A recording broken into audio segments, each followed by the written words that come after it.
അപ്പോൾ ഒന്ന് നമ്മൾ വളരെ ഈസി മെത്തേഡിൽ ചെയ്യാൻ പറ്റുന്ന വളരെ സിമ്പിളായിട്ടുള്ളൊരു പ്ലം കേക്കിൻ്റെ റെസിപ്പിയായിട്ട് ചെയ്യുന്നത്. അപ്പോൾ ഈ ഒരു പ്ലം കേക്കിൽ നമ്മൾ ഓറഞ്ചിൻ്റെ ജ്യൂസൊന്നും യൂസ് ചെയ്തിട്ടില്ല. അതുപോലെ തന്നെ ഇതിലേക്ക് ആവശ്യമായിട്ടുള്ള നട്ട്സൊന്നും നമ്മൾ ഒരുപാട് സമയമൊന്നും സോക്ക് ചെയ്ത് വെച്ചിട്ടില്ല. വളരെ സിമ്പിളായിട്ട് ചെയ്യാൻ പറ്റുന്ന വളരെ ഈസി ആയിട്ടുള്ളൊരു മെത്തേഡിലാണ് ഈ ഒരു കേക്ക് നമ്മൾ ചെയ്തിട്ടുള്ളത്. പിന്നെ ഈ ഒരു കേക്ക് ഇപ്പോൾ നമ്മൾ ഓവനും ബീറ്ററൊക്കെ യൂസ് ചെയ്തിട്ട് തന്നെയാണ് ചെയ്തിട്ടുള്ളത്. അപ്പോൾ ഓവനും ബീറ്ററൊന്നും യൂസ് ചെയ്യാതെ നമുക്ക് ഈ ഒരു റെസിപ്പി തന്നെ ചെയ്യാൻ പറ്റും. അപ്പോൾ നമുക്ക് ഈ ഒരു ഈസി ആയിട്ടുള്ള പ്ലം കേക്ക് എങ്ങനെ ഉണ്ടാക്കിയെടുക്കുക എന്നുള്ളത് നോക്കാം. പിന്നെ എന്ന് പറയുന്ന പോലെ തന്നെ വീഡിയോ ഇഷ്ടമാകുന്നുണ്ടെങ്കിൽ ലൈക്ക് ചെയ്യേണ്ട കാര്യം മറക്കരുത് കേട്ടോ. അപ്പോൾ നമുക്ക് വീഡിയോ ഒന്ന് കണ്ടു നോക്കാം. അപ്പോൾ നമുക്ക് കേക്ക് ഉണ്ടാക്കാനായിട്ട് ആദ്യം വേണ്ടത് ഷുഗർ ഒന്ന് കാരമലൈസ് ചെയ്തെടുക്കുകയാണ്. അപ്പോൾ ഞാനിവിടെ ഒരു 3/4 കപ്പ് പഞ്ചസാര എടുത്തിട്ട് ചുവട് കട്ടിയുള്ളൊരു പാത്രത്തിലിട്ടതൊന്ന് കാരമലൈസ് ചെയ്തെടുക്കാം. അപ്പോൾ ഒരു ലോ ടു മീഡിയം ഫ്ലെയിമിലിട്ടിട്ട് ഇതൊന്ന് കാരമലൈസ് ചെയ്തെടുത്താൽ മതി.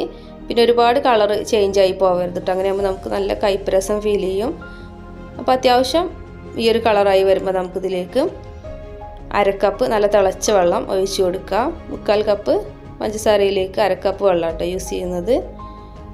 അപ്പോൾ നമ്മൾ വെള്ളം ഒഴിച്ചു കൊടുക്കുന്ന സമയത്ത് ഇതെല്ലാം കൂടെ നന്നായിട്ടൊന്ന് കട്ട കിട്ടാനുള്ള ചാൻസ് ഉണ്ട്. അത് 1-2 മിനിറ്റ് നന്നായിട്ടൊന്ന് തിളപ്പിച്ചെടുക്കുമ്പോൾ കറക്റ്റായിട്ട് വന്നോളും. വെള്ളം ഒഴിച്ച് കഴിഞ്ഞിട്ട് 1-2 മിനിറ്റ് ഇതുപോലെ ഒന്ന് ഒരു മീഡിയം ഫ്ലെയിമിലിട്ടിട്ട് തന്നെ ഒന്ന് തിളപ്പിച്ചെടുക്കുക. നന്നായിട്ടൊന്ന് മിക്സ് ചെയ്യാൻ മറക്കരുത് കേട്ടോ. അപ്പോൾ നമ്മുടെ ഷുഗർ ഇവിടെ കാരമലൈസ് ചെയ്തിട്ട് വന്നിട്ടുണ്ട്. ഇനി നമുക്ക് ഇതിലേക്ക് ആവശ്യമായിട്ടുള്ള നട്ട്സും ഡ്രൈ ഫ്രൂട്ട്സൊക്കെ എടുത്തിട്ടുണ്ട്. അപ്പോൾ അത് കുറച്ച് സമയം നമ്മളൊന്ന് സോക്ക് ചെയ്ത് വെക്കുന്നുണ്ട്. നമ്മുടെ കേക്കിൻ്റെ ബാറ്ററൊക്കെ ഒന്ന് റെഡിയാക്കി വരുന്നത് വരെ മാത്രമേ നമ്മളിതൊന്ന് സോക്ക് ചെയ്ത് വെക്കുന്നുള്ളൂ. അപ്പോൾ നമ്മൾ എടുത്തു വെച്ചിട്ടുള്ള കാരമലൈസിൽ നിന്ന് ഒരു 1/4 കപ്പ് അവിടെ മാറ്റി വെക്കുക. ബാക്കിയൊക്കെ നമുക്കിതിലേക്ക് ചേർത്ത് കൊടുക്കാം. എന്നിട്ട് നന്നായിട്ടൊന്ന് മിക്സ് ചെയ്തെടുക്കുക. ഞാനിപ്പോൾ അവിടെ 1.5 കപ്പാണ് എടുത്തിട്ടുള്ളത്. നട്ട്സും ഡ്രൈ ഫ്രൂട്ട്സും ഒക്കെ കൂടി ഒരു 1.5 കപ്പ് എടുത്തിട്ടുണ്ട്. ഇതിലേക്ക് ഇനി ഒരു 1/2 ടീസ്പൂൺ ഓറഞ്ചിൻ്റെ തൊലി ചെറുതായിട്ടൊന്ന് പീസാക്കി എടുത്തിട്ടുള്ളതാണ്. അതും കൂടെ ചേർത്തിട്ട് നന്നായിട്ടൊന്ന് മിക്സാക്കി എടുക്കാം. നട്ട്സിൻ്റെയും ഡ്രൈ ഫ്രൂട്ട്സിൻ്റെയൊക്കെ അളവ് നമ്മുടെ ഇഷ്ടത്തിനനുസരിച്ച് കൂട്ടുകുറക്കൊക്കെ ചെയ്യാൻ പറ്റും കേട്ടോ. അപ്പോൾ അത് നന്നായിട്ടൊന്ന് മിക്സാക്കി നമുക്ക് മാറ്റി വെക്കാം. ഇനി നമുക്ക് കേക്കിലേക്ക് ആവശ്യമായിട്ടുള്ള ഫ്ലോർ ഒന്ന് അരിച്ചെടുക്കണം. അപ്പോൾ ഒരു അരിപ്പ വെച്ചിട്ട് തന്നെ അതിലേക്ക് 1.5 കപ്പ് മൈദയാണ് ചേർത്ത് കൊടുക്കുന്നത്. അതിലേക്ക് 1 ടീസ്പൂൺ ബേക്കിംഗ് പൗഡറും 1/2 ടീസ്പൂൺ ബേക്കിംഗ് സോഡയും കൂടെ ചേർത്ത് കൊടുക്കാം. പിന്നെ നമുക്ക് ഇതിലേക്ക് ആവശ്യമായിട്ടുള്ള സ്പൈസസ് ചേർത്ത് കൊടുക്കാം. ഇപ്പോൾ പട്ട, ഗ്രാമ്പു, ഏലക്ക, പിന്നെ നമ്മുടെ ജാതിൻ്റെ കുരുണ്ടല്ലോ അതും കൂടെ ചേർത്തിട്ട് പൊടിച്ചിട്ടുള്ളതാട്ടോ. എല്ലാം കൂടെ പൊടിച്ചിട്ടുള്ളത് ഒരു 3/4 ടീസ്പൂൺ എടുത്തിട്ടുള്ളത്. അതും കൂടെ ഫ്ലോറിൽ ചേർത്തിട്ട് ഇതുപോലെ നന്നായിട്ടൊന്ന് തരിച്ചെടുക്കാം.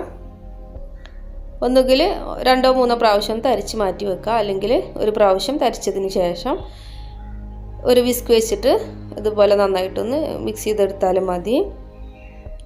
അപ്പോൾ അത്യാവശ്യം നന്നായിട്ട് തന്നെ ഒന്ന് മിക്സ് ചെയ്ത് നമുക്ക് ഫ്ലോർ ഒന്ന് മാറ്റി വെക്കാം.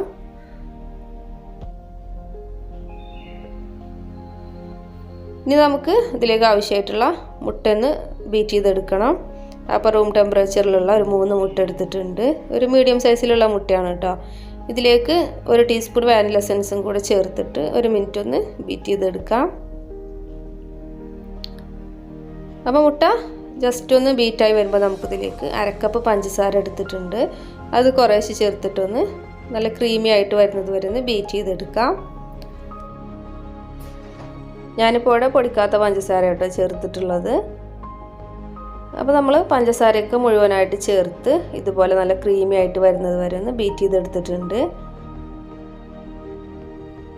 ഇനി നമുക്കിതിലേക്ക് ചേർത്ത് കൊടുക്കേണ്ടത് നമ്മൾ നേരത്തെ റെഡിയാക്കി വെച്ചിട്ടുള്ള 1/4 കപ്പ് കാരമലൈസ് ഉണ്ടല്ലോ അതും കൂടെ ചേർത്ത് കൊടുക്കാം.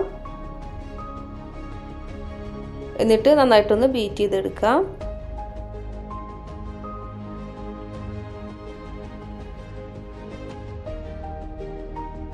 പിന്നെ ഇതിലേക്ക് ഒരു 1/2 ടീസ്പൂൺ ഓറഞ്ചിൻ്റെ തൊലി ഗ്രേറ്റ് ചെയ്തിട്ടുള്ളതും കൂടെ ചേർത്തിട്ട് നന്നായിട്ടൊന്ന് മിക്സ് ചെയ്തെടുക്കുക. അതിനുശേഷം ഒരു 1/4 കപ്പ് ഓയിലും കൂടെ ചേർത്തിട്ട് ജസ്റ്റ് ഒന്ന് ബീറ്റ് ചെയ്തെടുക്കുകയാണ്. അപ്പോൾ നമുക്ക് ഓയിലിന് പകരം വേണമെന്നുണ്ടെങ്കിൽ ബട്ടർ യൂസ് ചെയ്താലും മതി കേട്ടോ. ഒരു 1/4 കപ്പ് ബട്ടർ ചേർത്ത് കൊടുത്താലും മതി. അപ്പോൾ ഓയിൽ ചേർത്ത് കഴിഞ്ഞാൽ പിന്നെ ഓവർ മിക്സ് ആവണ്ട, ജസ്റ്റ് ഒന്ന് ബീറ്റ് ചെയ്തെടുത്താൽ മതി. ഇനി നമുക്ക് അരിച്ച് വെച്ചിട്ടുള്ള ഫ്ലോർ കുറേശ്ശെ ചേർത്തിട്ട് ഓവർ മിക്സ് ആവാത്ത രീതിയിലൊന്ന് മിക്സാക്കി എടുക്കാം.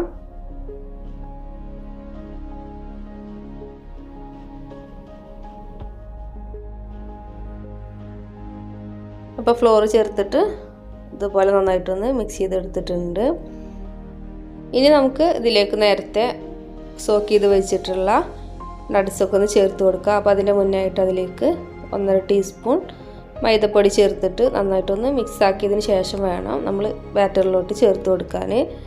അങ്ങനെ ആകുമ്പോഴേ നമുക്ക് കേക്കിൻ്റെ എല്ലാ ഭാഗത്തേക്കും ഈ നട്ട്സൊക്കെ ഒന്ന് ആയി കിട്ടുള്ളൂ. അല്ലെങ്കിൽ എല്ലാം കൂടെ ആ താഴെ ഭാഗത്ത് കടന്നിട്ട് താഴെ മാത്രമായിട്ട് പോകും.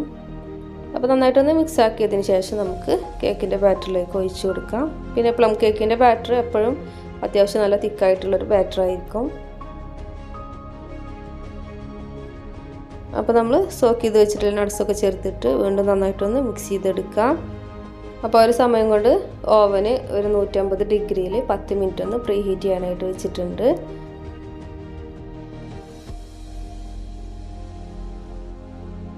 അപ്പോൾ ഈ ഒരു കേക്ക് ബേക്കാക്കാനായിട്ട് നമുക്ക് കറക്റ്റ് 1 മണിക്കൂറായിട്ട് എടുത്തിട്ടുള്ളത്.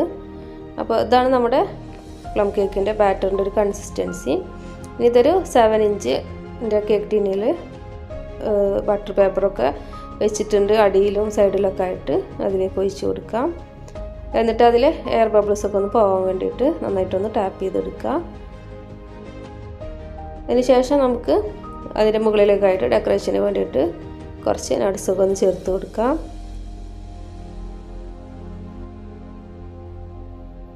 പിന്നെ ബേക്കായി വരാനായിട്ട് കുറച്ചധികം തന്നെ സമയം എടുക്കുന്നതുകൊണ്ട് ബട്ടർ പേപ്പർ വെച്ച് കൊടുക്കുന്നതായിരിക്കും കുറച്ചും കൂടെ നല്ലത്. അപ്പോൾ നമ്മൾ കറക്റ്റ് 1 മണിക്കൂറായിട്ടോ അതൊന്ന് ബേക്കായി കിട്ടാനായിട്ട് എടുത്തിട്ടുള്ളത്. അപ്പോൾ കേക്കൊക്കെ അത്യാവശ്യം നന്നായിട്ടൊന്ന് ബേക്കായി വന്നിട്ടുണ്ട്. അപ്പോൾ നമ്മളിതൊന്ന് ജസ്റ്റ് തണുത്തതിന് ശേഷം അതിൻ്റെ ആ ബട്ടർ പേപ്പറൊക്കെ ഒന്ന് റിമൂവ് ചെയ്തൊന്ന് മാറ്റി വെക്കാം. പ്ലം കേക്ക് നമ്മളെപ്പോഴും ഉണ്ടാക്കിയിട്ട് 1-2 ദിവസത്തിനൊക്കെ ശേഷം കഴിക്കുമ്പോഴായിരിക്കും നല്ല കറക്റ്റായിട്ടുള്ളൊരു ടേസ്റ്റ് കിട്ടുള്ളൂ. അപ്പോൾ നമ്മൾ ബട്ടർ പേപ്പർ ജസ്റ്റ് ആ ചെറിയൊരു ചൂടോട് കൂടി തന്നെ റിമൂവ് ചെയ്യുമ്പോഴേ നമുക്ക് കറക്റ്റായിട്ട് കിട്ടുള്ളൂ കേട്ടോ. അപ്പോൾ കേക്കൊക്കെ നല്ല പെർഫെക്റ്റ് ആയിട്ട് തന്നെ വന്നിട്ടുണ്ട്. അത്യാവശ്യം നല്ല കളർ കിട്ടിയിട്ടുണ്ട്. അതുപോലെ തന്നെ നല്ല ഹൈറ്റിൽ വന്നിട്ടുണ്ട്. അപ്പോൾ നമ്മൾ പിറ്റേ ദിവസമായിട്ടോ കേക്ക് ഒന്ന് കട്ട് ചെയ്തിട്ടുള്ളത്. അപ്പോൾ അത്യാവശ്യം നല്ല സോഫ്റ്റ് ആയിട്ട് തന്നെയുള്ള നല്ല ടേസ്റ്റി ആയിട്ടുള്ള ഒരു പ്ലം കേക്കാണ്. അപ്പോൾ നമുക്ക് വളരെ ഈസി ആയിട്ട് ചെയ്യാൻ പറ്റുന്ന വളരെ സിമ്പിളായിട്ടുള്ളൊരു മെത്തേഡും കൂടിയാണ്. അപ്പോൾ എല്ലാവർക്കും ഈ ഒരു സിമ്പിളായിട്ടുള്ള പ്ലം കേക്കിൻ്റെ റെസിപ്പി ഇഷ്ടമായിട്ടുണ്ടാവുമെന്ന് വിചാരിക്കുന്നു. അപ്പോൾ എല്ലാവരും ഒന്ന് ട്രൈ ചെയ്ത് നോക്കുക.